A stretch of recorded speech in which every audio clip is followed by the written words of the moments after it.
सोचो एक जमीन है लेकिन वो आपकी नहीं है, फिर भी आप उस जमीन को बेच के पैसा कमा सकते हो। अब आप लोग को लग रहा होगा कि ये मैं क्या बोल रहा हूँ, लेकिन सच में मैं कोई मजाक नहीं कर रहा और ऐसा होना सच में पॉसिबल है। हेलो दोस्तों, स्वागत है आप सभी का अपने चैनल फाइनेंस अनफिल्टर्ड पे, जहाँ हम फाइनेंस की बात को आसानी से और मजेदार तरीके से समझते हैं। तो दोस्तों, वीडियो में आगे बढ़ने से पहले फाइनेंस अनफिल्टर्ड को सब्सक्राइब करो, वीडियो को लाइक करो, कमेंट करो और शेयर करो। ठीक है, अब थोड़ा और सोचते हैं इस बारे में। अगर आपने अपने किसी एक दोस्त की जमीन उससे कुछ दिन के लिए उधार लेके और अगर उसी सेम जमीन को किसी और को बेच दिया और अगर बाद में वही जमीन सस्ती हो गई, तो क्या ऐसा करने से आपको प्रॉफिट हो सकता है क्या? यानी क्या गिरते प्राइसेस से हम प्रॉफिट बना सकते हैं और पैसे कमा सकते हैं? अब शायद अभी भी आप लोग को ये बात थोड़ी सी अटपटी सी लग रही होगी कि ये कैसे हो सकता है, लेकिन ऐसा होना 100% पॉसिबल है। आप ऐसा करके पैसा कमा सकते हैं, लेकिन यहाँ पे आपको बस एक चीज का जो आपको बहुत ध्यान रखना होगा कि प्राइसेस आने वाले टाइम में गिरते रहें। मतलब इस एग्जांपल में जो जमीन का दाम है वो आपको पक्के से पता होना चाहिए कि आने वाले टाइम में जमीन के दाम गिरने वाले हैं, वरना लॉस इतना हो सकता है जितना आप सोच भी नहीं सकते। और इसी कंसेप्ट का यूज करके स्टॉक मार्केट में भी पैसा बनता है और इसी को हम लोग शॉर्ट सेलिंग बोलते हैं। तो चलिए इसको एक आसान से एग्जाम्पल के साथ समझते हैं जमीन के थ्रू। मान लो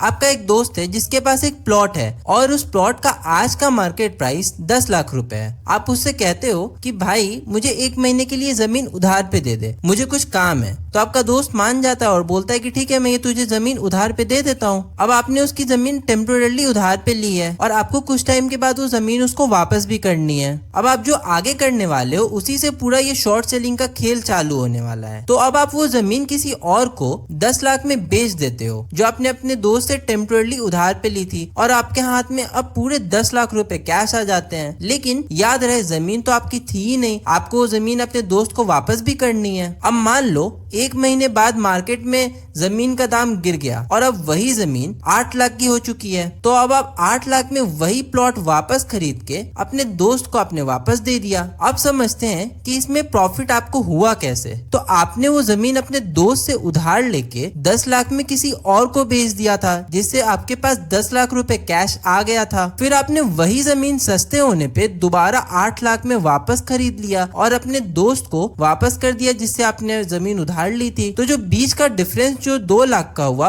वो आपका प्रॉफिट हो गया। यही था शॉर्ट सेलिंग, गिरती कीमत से कमाई। अब आप इस जमीन को एक स्टॉक समझो। मान लो आपने मार्केट से एक स्टॉक 1000 रुपए का उधार लिया या बोरो किया और फिर मार्केट में उसको सेल कर दिया। फिर मार्केट में उस स्टॉक का प्राइस नीचे गिरा और अब वो स्टॉक 800 का हो गया। तो आपने उसको वापस खरीदा और उसको वापस कर दिया जिससे भी आपने उधार लिया था। तो आपने बेचा 1000 पे, फिर वापस खरीदा 800 पे, तो प्रॉफिट आपका 200 हो गया। शॉर्ट सेलिंग में यही कॉन्सेप्ट होता है कि you sell what you do not own, यानी कि जो आपका नहीं है वो आप उसको बेच देते हो। बिल्कुल वैसे ही जैसे आपने जमीन बेचा था जो आपका था ही नहीं और आपने फिर प्रॉफिट बनाया था। लेकिन रुको, पिक्चर यही खत्म नहीं होती। क्या होगा अगर स्टॉक का प्राइस ऊपर चला जाए? तो अगर स्टॉक 1200 का हो गया तो आपको 1200 में खरीद के रिटर्न करना पड़ेगा उसको जिससे आपने स्टॉक उधार लिया था। तो प्राइसेस जितना ऊपर जाएंगे तो लॉस भी उतना अनलिमिटेड हो सकता है। 2023 में एक बड़ा फाइनेंशियल धमाका हुआ था। हिंडनबर्ग रिसर्च ने अदानी ग्रुप पे एक डिटेल रिपोर्ट पब्लिश की थी। उनका कहना था अदानी ग्रुप ने अपने फाइनेंशियल्स इन्फ्लेट किए हैं और स्टॉक्स का वैल्यूएशन रियलिटी से काफी ऊपर है। तो हिंडनबर्ग ने किया क्या था आखिर? उन्होंने अदानी के शेयर्स और बॉन्ड्स को शॉर्ट सेल किया था ओवरसीज मार्केट में। जब प्राइसेस बहुत हाई थे तब उन्होंने बेच दिया था। जब रिपोर्ट के बाद स्टॉक क्रैश हुआ तब उन्होंने वापस खरीद लिया। तो इसका रिजल्ट क्या हुआ? तो इसका रिजल्ट हिंडनबर्ग का करोड़ों का प्रॉफिट में हुआ था। रिपोर्ट्स तो ये भी कह रही थी कि शायद उन्होंने रिलायंस के भी कुछ शेयर शॉर्ट किए थे, लेकिन ये अनकन्फर्म्ड है। तो ये है असली दुनिया शॉर्ट सेलिंग की। High risk high reward. Short selling से प्रॉफिट कमाना पॉसिबल है, लेकिन रिस्क भी उतना ही बड़ा होता है। अगर मार्केट गिरता है तो शॉर्ट सेलर जीता है, लेकिन अगर मार्केट ऊपर चला गया तो लॉस भी अनलिमिटेड हो सकता है। ये एक एडवांस स्ट्रैटेजी है जिसे मोस्टली प्रोफेशनल्स या हेज फंड्स ही यूज करते हैं। इसलिए बिना समझे और बिना रिस्क को समझे कभी भी शॉर्ट सेलिंग मत करना। और अगर आपको वॉरेन बफेट के 3 इन्वेस्टमेंट रूल्स जो बिलियनर्स फॉलो करते हैं और एसआईपी का ये जो करोड़ों का फ्रॉड जो आपको कोई नहीं बताता, वो आपको अगर 1 मिनट में समझना है तो आपकी स्क्रीन पे आ रहे वीडियो पे जरूर क्लिक करना। और अगर आपको ऐसे ही फाइनेंस के कॉम्प्लेक्स टॉपिक्स सिंपल एग्जांपल्स के साथ आसानी से समझने हैं तो प्लीज सब्सक्राइब करो फाइनेंस अनफिल्टर्ड को। Thank you.